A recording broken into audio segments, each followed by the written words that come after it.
Hello friends, good morning, Radhe Radhe, welcome to my channel. তো রাত্রেবেলা দাদু ছিল না, তাই দাদুর ঘরে ঘুমিয়েছিলাম। এই যে এই বইগুলো বিছানায় আছে সেগুলো রাত্রেবেলা পড়ে তারপর ঘুমিয়েছিলাম। আর যেটা বাক্সর উপর আছে সেগুলো মানে এমনি তুলে থুয়ে দিয়েছি মলাট লাগিয়ে। দু একটা বই বাকি আছে কভার লাগানো, তো ওগুলোও লাগিয়ে ফেলবো। এখানে মা আমাকে অনবরত তোলার চেষ্টা করছে কিন্তু পারছে না, কারণ আমার প্রচণ্ড পরিমাণে ঘুম লেগেছে।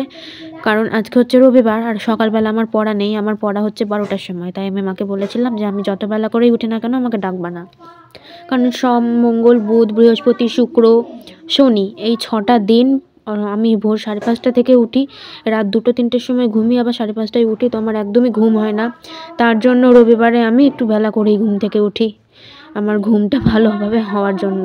বল তো গাইজ, দেখো আজকে কি পরিমাণ কুয়াশা। আর আগামীকাল যেহেতু পৌষ পার্বণ মানে পিঠে পুলি, তো তার জন্য জেঠি এখানে উঠানটা ধুয়ে নিচ্ছিল, কারণ আলপনা দিতে হবে কালকে গোটা বাড়ি, তার জন্য জেঠি এখানে ধুয়ে নিচ্ছিল আর বাবা এখানে গাড়ি পরিষ্কার করছিল। তো তোমরা একটু গোপোষণাকে দেখে নাও। এই যে আমার দুই ভাই কিন্তু কম্বল দিয়ে এখানে মুড়িয়ে দুই ভাই বসে আছে, কারণ ওদের এইমাত্র ঘুম থেকে তোলানো হলো। ওদের সোয়েটারগুলো এখনও পরানো হয়নি। মা বলল যে সোয়েটার ওকে পরাবো না, ওকে ব্ল্যাঙ্কেট দিয়েই ঢেকে দিয়েছে, কারণ ব্ল্যাঙ্কেটটা সোয়েটারের থেকেও গরম। আর সোয়েটারগুলো হচ্ছে হাতা কাটা, তার জন্য মা ব্ল্যাঙ্কেট দিয়েই ঢেকে দিয়েছে দুইজনকে। তো কি সুন্দর লাগছে দেখো। তো গাইস, তোমরা তো ডিম ভাত, মাংস ভাত, নিরামিষ খিচুড়ি এই সমস্ত পিকনিক দেখেছো, তোমরা কি কখনো মাছের পিকনিক দেখেছো? হ্যাঁ, ঠিকই শুনছো। আজকে ওই পাড়ার ঠাকুমা, জেঠি, কাকি, মা ওরা সবাই মিলে পিকনিক করছিল সকাল থেকে। আমি তো বাড়িতে ছিলাম না। আর পিকনিকের আইটেম ছিল চচ্চড়ি, মাছের ঝোল আর টমেটোর চাটনি। তো মাছের ঝোল পিকনিক আমি প্রথমে শুনেই হাসছিলাম, কারণ আমি ভাবছি মাছের ঝোল আবার পিকনিক।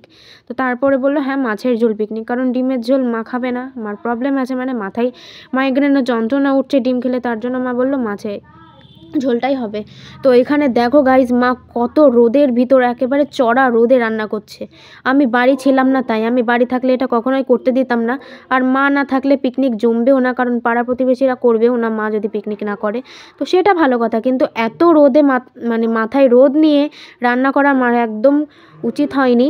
আমি বাড়িতে থাকলে কখনোই করতে দিতাম না। তো বাড়িতে ছিলাম না, তাই মা পেয়ে বসে রান্নাটা করছিল। আমি গিয়েছিলাম একটু বাইরে, পড়া ছিল 12টা থেকে, আর আমি 9:30টায় বেরিয়ে পড়েছিলাম। আমার একটু ভিডিও ছিল, তাই 9:30 থেকে 12টা পর্যন্ত শ্যুট করে আবার আমি একসাথে পড়তে চলে গিয়েছিলাম, যার জন্য মাকে আর আমি দেখতে পাইনি। তো দেখতে যদি পেতাম তাহলে মা কিন্তু অনেক বকা খেত আমার কাছ থেকে।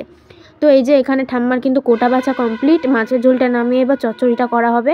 আর ওখানে আরও যে আর একটা ঠাকমা আছে, মানে এই যে ঠাকমাটা মার এখানটাতে কড়াই আলু দিচ্ছে, সেই ঠাকমারই ওটা দিদি যে কোটা বাছা করছিল সবাই মিলে।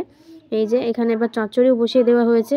আর এই যে মন্দিরের পাশেই কিন্তু পিকনিকটা হচ্ছে, বেশ অনেকটা ডিস্টেন্সে হচ্ছে, কারণ মন্দিরের একেবারে পাশে তো আর মাছের ঝোল পিকনিক করা যায় না, তাই একেবারে পাশে হচ্ছে।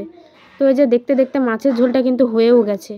আমি সকালবেলা স্নান করে পুজো দেওয়ার টাইম পাই না, আমি এতটাই তাড়াহুড়োর মধ্যে ছিলাম আর এতটাই বিজি ছিলাম।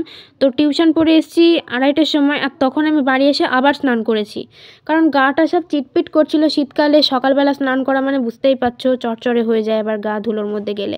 তো বাড়ি এসে সে 2:30টার সময় স্নান করে আবার আমি পুজো করতে বসে গেছি, যাতে মায়ের আর খাটনিটা না হয়। আমি বললাম যে আমি স্নান করে পুজোটা করে নিচ্ছি, তোমাকে আর পুজো করতে হবে না। যেহেতু তাড়াতাড়ি এসে গেছি, তো পুজোটা করে না করলে তো কোনো ব্যাপারই ছিল না, তার জন্য পুজোটা করে নিলাম। আর পুজো করতে করতে শীতের মধ্যে আমার আবার ভিজে গেছে জামা, কি আলিস্যিকর বলো তো। তো এই যে তারপরে পুজো দিয়ে মা আমাকে নিয়ে আসলো, বললো চল খাবি চল। এই যে আমি আর আমার বান্ধবী এক জায়গাতে বসেছি, আর দুই জেঠি এক জায়গাতে বসেছে, মানে আমরা দুই বান্ধবী আর ওরা দুই বান্ধবী, কি মিল তাই না। আর আমরা গল্প করছি। এই যে আমাদের কিন্তু অর্ধেক খাওয়া হয়েও গেছে, আমরা মাছের ঝোল দিয়ে খাচ্ছিলাম। আর ওই যে জেঠি ওখানে আছে, এই যে এখানে রূপম, এখানে বুনু, সবাই মিলে বসেছে। আর যারা দাঁড়িয়ে আছে তারা মায়ের সাথে বসবে, মানে আমরা উঠবো আর ওরা বসবে। এই যে এখানে ছোটো কাকি, ওই যে ওখানে জেঠি, আর এই যে এই ঠাম্মা বসেছে গামলা নিয়ে। আমি তো কি হাসি, আমি বলছি গামলা নিয়ে খেতে বসেছে, হাই রে পিকনিকে কেউ গামলা নিয়ে খেতে বসে? গামলা পুরো ফাঁকা হয়ে গেছে। এত খাওয়া খেয়েছো তুমি ঠাকুমা যে গামলাটাই ফাঁকা হয়ে গেল? তো একদমই না, আসলে গামলায় খাওয়ার মজাটাই আলাদা, সেটা বাঙালিরা ছাড়া কেউ বুঝতেই পারবে না। যারা খাঁটি বাঙালি তারা তো হাঁড়িতে গামলায় রীতিমতো খায়। এই যে এখানে এরা হচ্ছে বাসন মাজা পাটি, এখানে এই যে পার্বতী ঠাম্মা বসে বসে হজম করছে, আর আমরা সবাই বসে বসে আড্ডা দিচ্ছি। আমি ওখানে দাঁড়িয়ে আছি, ছোটো কাকি বসে আছে, মা বসে আছে। তো ওরা অ্যাকচুয়ালি সবাই মনে করেছিল যে ফটো তুলছি, কিন্তু আমি তো ফটো তুলিনি। আসলে ক্যামেরাটা ধরেছিল আমার বান্ধবী। ওকে বলেছিলাম মানে ফটো তোল, কিন্তু ফটো না তুলে ভিডিও করে বসেছে। তো ওরা ফটো দেওয়ার মতো করে পোজ করছিল। আমি বলছিলাম যে না, ও ভিডিও করছে, কেউ ফটো তুলছে না। তো তারপরে বলছে আচ্ছা আচ্ছা, আমরা ভাবলাম ফটো তুলছে। আজকের ভিডিওটা এই পর্যন্তই ছিল। আশা করি ভালো লেগেছে। ভালো লেগে থাকলে অবশ্যই লাইক, কমেন্টস এবং সাবস্ক্রাইব করে সঙ্গে থেকো।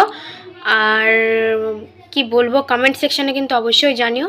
তো কালকে হচ্ছে পৌষ পার্বণ, আবার দেখা হচ্ছে কালকে অন্য একটা ভিডিওতে। কালকে একটু সাইকেল দেবে স্কুলে, জানি না, কালকে একটু বিজি থাকতেও পারি। তো আশা করি বাড়িতে যদি ফোন থাকে তাহলে মা তোমাদের ভিডিও অবশ্যই তুলে রাখবে, ভিডিও ফুটেজ অবশ্যই তোমাদেরকে দেবো। তো চলো আজকে ভিডিওটা এখানেই শেষ করছি। দেখা হচ্ছে অন্য কোনো ভিডিওতে। ভালো থেকো, সুস্থ থেকো সবাই। টাটা। পড়তে বসবে এখন উপরে, তার জন্য বাই।